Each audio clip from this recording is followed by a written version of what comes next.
नमस्कार, मैं सोनल गुप्ता, सहायक आचार्य एमएचजी गवर्नमेंट कॉलेज डीग। आज हमारे व्याख्यान का विषय है मृक्षकटिकम। यह रूपक का एक भेद प्रकरण है जिसमें 10 अंक हैं। इसमें एक निर्धन ब्राह्मण चारुदत्त का वसंत सेना नामक गणिका से प्रेम वर्णन है। वसंत सेना रूपवती एवं गुणवती है, किंतु धन की अभिलाषा नहीं रखती तथा चारुदत्त से प्रेम करती है। कथावस्तु आदर्शवादी न होकर यथार्थवादी है। यह प्रणय संबंध में प्रकृति विपर्य है, अर्थात स्त्री पुरुष पर रीझती है। मृक्षकटिकम में नाटककार ने प्रेम के कथानक को कुशलतापूर्वक राजनीतिक घटनाओं से सुसंबद्ध कर दिया है। सब प्रकार के पात्रों की सृष्टि करके शूद्रक ने तत्कालीन समाज का बड़ा सजीव और यथार्थ चित्रण किया है। इसमें चोर, धूर्त, जुआरी, क्रांतिकारी, वैश्या, पुलिस के अधिकारी, राजा, ब्राह्मण आदि अपने अपने व्यापार से नाटक को रोचक बनाते हैं। इसमें कथानक का क्रमिक विकास, घटनाओं का घात प्रतिघात, सामाजिक जीवन की सर्वांगीण झांकी, ये सब गुणों से रंगमंच के योग्य बना देते हैं। कहीं जुआ खेलने वाला मूर्ख संवाहक है तो कहीं ब्राह्मण चोर शर्वलिक जनेऊ से सैंध का व्रत बनाता है। कहीं प्रवणों का विपर्य है तो कहीं उद्यान में वसंत सेना की हत्या का यत्न किया जाता है। कहीं न्यायालय है तो कहीं वध स्थल का भयानक दृश्य है। जितना इस प्रकरण में प्राकृत भाषाओं का प्रयोग हुआ है उतना अन्य संस्कृत नाटकों में नहीं। हास्य रस का चित्रण भी इसमें अनूठा है। कथानक में गतिशीलता है। मृक्षकटिकम में श्रृंगार रस की प्रधानता है, अतः मुख्यतः इसमें कैशिकी वृत्ति का प्रयोग किया गया है। इसकी भाषा कालिदास की अपेक्षा अधिक सरल है। इसमें समास प्रधान भाषा का प्रयोग नहीं मिलता, अपितु उसमें स्वाभाविक सरलता है। सर्वत्र प्रसाद एवं लालित्य विद्यमान है। कवि ने लोकोक्तियों के प्रयोग से अपनी भाषा को सजीव बनाने की ओर ध्यान दिया है।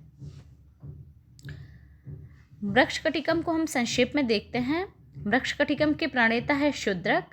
इसका स्थिति काल है ईसा पूर्व प्रथम शताब्दी से षष्ठ शताब्दी ईस्वी के बीच। उपजीव्य है भास्कृत चारुदत्तम नाटक।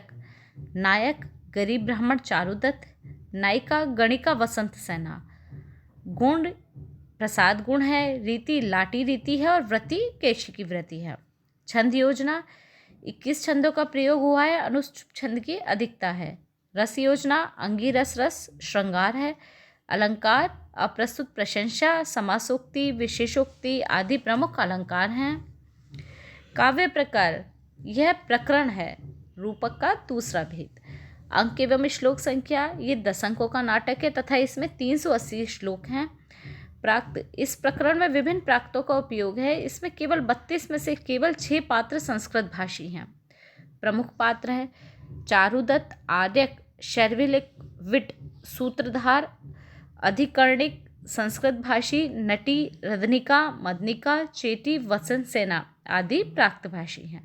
नामकरण अंक 6 में मिट्टी की गाड़ी वाली घटना के आधार पर।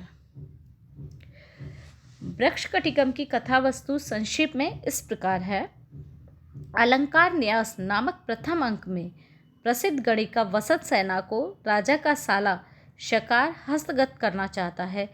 एतदर्थ वह पकड़ने के लिए विट चेट के साथ वसंत सेना का पीछा करता है, लेकिन वह अपनी रक्षा चारुदत्त के घर में प्रवेश कर जाती है और शकार से बचने हेतु अपने गहनों को चारुदत्त के घर पर रख देती है।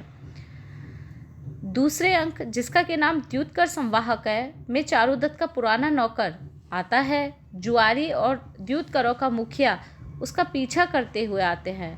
वसंत सेना अपने स्वर्ण आभूषण देकर संवाहक को मुक्त कराती है। संवाहक विरक्त होकर बौद्ध भिक्षु बन जाता है। वसंत सेना का उन्मुक्त हाथी मार्ग में उसे पकड़ लेता है और वसंत सेना का नौकर उसे बचाता है। प्रसन्न होकर चारुदत्त कर्णपूरक को पुरस्कार स्वरूप अपना दुशाला देते हैं। तीसरा अंक संधि विच्छेद।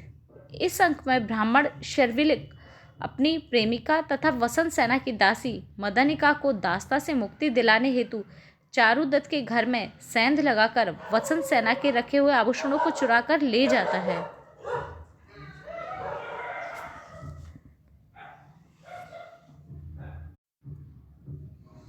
चारुदत्त की पत्नी दूता अपने पति को लोक अपवाद से बचाने हेतु उन आभूषणों के बदले रत्नमाला देती है, जिसे विदूषक वसंत सेना के यहाँ पहुँचा देता है।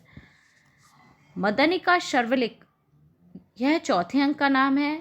इसमें सर्वप्रथम शर्विलक अपनी प्रेयसी मदनिका के पास चुराए हुए आभूषणों सहित आता है। यह आभूषण वसंत सेना के हैं। यथार्थ को जानकर मदनिका अत्यंत दुखित होती है और उन आभूषणों को निपुणतापूर्वक वसंत सेना को दिला देती है।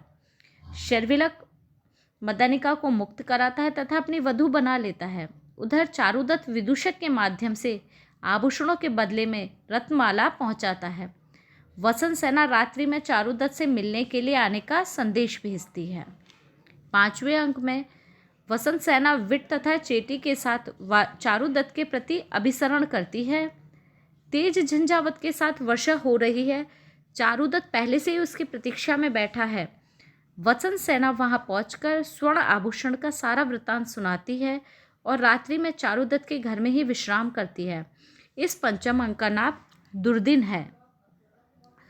प्रवण विपर्य नामक छठे अंक में वसंत सेना चारुदत्त की पत्नी अवधूता को रत्नमाला लौटाना चाहती है। इसलिए वसंत सेना चारुदत्त से मिलने के लिए पूर्व निर्धारित उद्यान में जाना चाहती है, परंतु भ्रमवश चारुदत्त की गाड़ी के बदले समीप खड़ी हुई शिकार की गाड़ी में बैठ जाती है।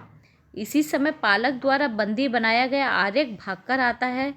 चारुदत्त की गाड़ी को खाली पाकर उसमें बैठ जाता है। मार्ग में चंदनक नामक एक सिपाही आर्यक को अभयदान देकर उसकी गाड़ी आगे जाने देता है। 7वां अंक आर्य का अपहरण। 7वें अंक में आर्यक पुष्प करंडक उद्यान में पहुंचता है। चारुदत्त उसे देखता है और उसे प्रेम पूर्वक विदा कर देता है। वसंत सेना मर्दन नामक 8वें अंक में वसंत सेना उद्यान में पहुंचती है। उसे देखकर शिकार प्रणय प्रस्ताव करता है। वह उसे स्वीकार नहीं करती तो वह वसंत सेना का गला घोट देता है और सूखे पत्तों में दबाकर भाग जाता है।